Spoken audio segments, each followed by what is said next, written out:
வள்ளுவர் சொன்னார், நீரின்றி அமையாது உலகு அப்படின்னு. ஆனால் நான் சொல்கிறேன், விளம்பரமின்றி அமையாது உலகு. நீ விளம்பரத்தை நிறுத்தினு வச்சுக்கவே, இந்த உலகமே இயங்காது. நீ ஏன் இப்போ இந்த மைக்கு தூக்கிட்டு வந்த?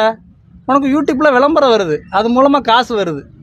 காசு கிடச்சா போதும்ப்பா, என்ன வேணால் விளம்பரம் போடுவாங்க, அதன் மூலமாக என்னத்தை வேணால் திருடுவாங்க மக்கள்கிட்ட இருந்து. இந்த விளம்பரத்தை நிறுத்தினு வச்சுக்கவே, இந்த யூடியூப்பு, ஃபேஸ்புக்கு, இன்ஸ்டாகிராமு, இந்த ஆன்லைனு, இந்த ரொசுக்கு, டிவி, நியூஸ் பேப்பர் எதுவுமே கிடையாது. விளம்பரத்தை மட்டும் நிறுத்தின, இதில் எவனுக்கும் வருமானம் வராது. அவன் வேலையை பார்ப்பேன்.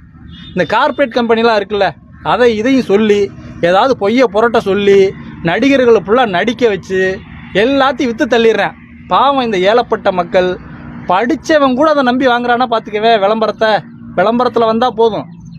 ரொம்ப கவலையாக இருக்குப்பா எங்களுக்கெல்லாம். நீங்கள் ஒன்றும் சிந்திக்க மாட்டேன்றீங்க.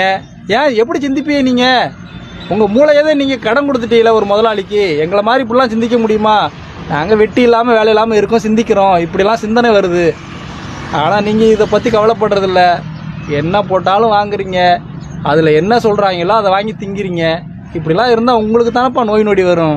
பிச்சைக்காரன் எங்களுக்கு என்ன நோய் நொடி வரப்போகுது? நாங்கள் குளிக்க தேவையில்லை, பல்லு விளக்க தேவையில்லை, சும்மா ரோட்டில் தூங்குவோம், எங்களுக்கு ஒரு நோய் நொடி வராது. உங்களுக்கு தான் வந்து பல்லு விளக்குனா பல்லு வலி வரும், பல்லில் பிரச்சனை வரும், சோப்பு போட்டு குளிச்சிங்கன்னா தோல் வியாதி வரும், எல்லா வியாதியும் உங்களுக்கு தான் வருது.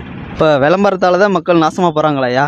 ஆமாப்பா, இந்த விளம்பரத்தால் தான் மக்கள் நாசமாக போகிறாங்க. மக்கள் மட்டும் இல்லைப்பா, இந்த விளம்பரத்தால் தான் உலகமே நாசமாக போயிட்டுருக்கு. உனக்கு ஒன்று தெரியுமா? இந்த 7 நாளில் சிவப்பளவாகும்னு ஒன்று போடுறான் தெரியுமா? அது பேரெல்லாம் தெரியல எனக்கு. ஓ, அந்த பேரலவுலிய ஆப்பிரிக்காவில் போய் போடுங்க பார்ப்போம், சிரிப்பு வராது. 7 நாளில் உங்கள் முகம் சிவப்பாகி விடும்னு ஒரு விளம்பரத்தை போடுறான். அதை பார்த்துட்டு மக்கள் வாங்குறாங்க. அவனுக்கு எவ்வளவு லாபம் தெரியுமா? எவ்வளவு கோடி லாபம் தெரியுமா? லட்சக்கணக்கான கோடிகள் லாபம். ஒரே ஒரு விளம்பரத்தை வச்சு எடுத்துகிட்டு போயிடறான். மக்கள் வாங்கி வாங்கி போட்டு என்னைக்காவது ஒரு நாள் சிவப்பாயிட மாட்டோமா, என்னைக்காவது ஒரு நாள் சிவப்பாயிட மாட்டோமான்னு வாங்கிக்கிட்டே இருக்காங்க. அவனு பேரை மாற்றி மாற்றி எதையாவது ஒன்று போட்டு விற்றுக்கிட்டே இருக்கான். இதே விளம்பரத்தை ஆப்பிரிக்காவில் போய் போட்டால் ஆப்பிரிக்காக்காரன் சிரிப்பான். ஏன் அவனை போய் சிவப்பாக்க வை பார்ப்போம், முடியுமா? முடியாது. இன்னொன்று சொல்கிறேன் கேளு. இதுக்கு முன்னாடி ரொம்ப நாளைக்கு முன்னாடி ஒரு விளம்பரம் வந்துச்சு, உங்களுக்குலாம் தெரியுமா என்னன்னு தெரில. எருவா மேட்டின்னு. ஆமாம், தெரியுங்கய்யா. உங்கள் தலையில் உடனே முடி வளர்ந்து விடும் 3 மாதத்தில்னு அமேசான் காடுகளிலிருந்து கொண்டு வந்து எடுக்கப்பட்ட அரிய வகை மூலிகை. இதே டயலாக தான் சொல்லுவாங்க. இப்போ இந்த எருவா மேட்டின் எங்கே போச்சு உங்களுக்கு? அதாவது சொல்கிறேன், நான் விளம்பரத்தை பற்றி சொல்கிறேன்.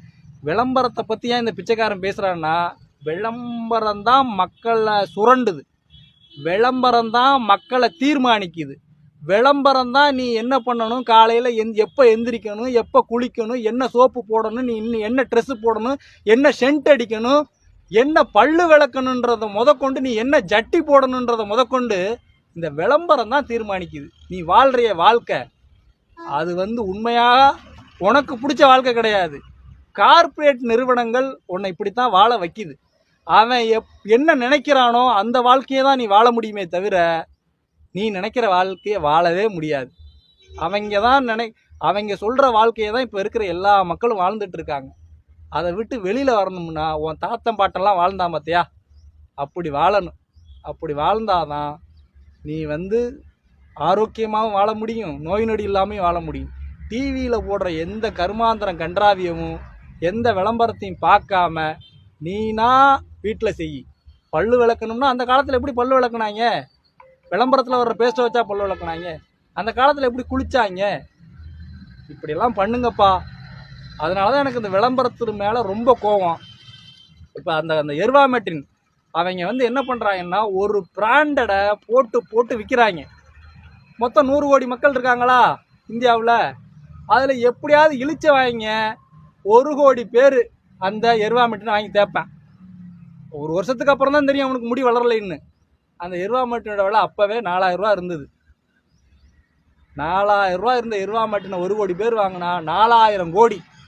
எல்லாரும் தேய்ச்சி பார்த்துட்டு முடி வரலன்னு போயிடுவாங்க.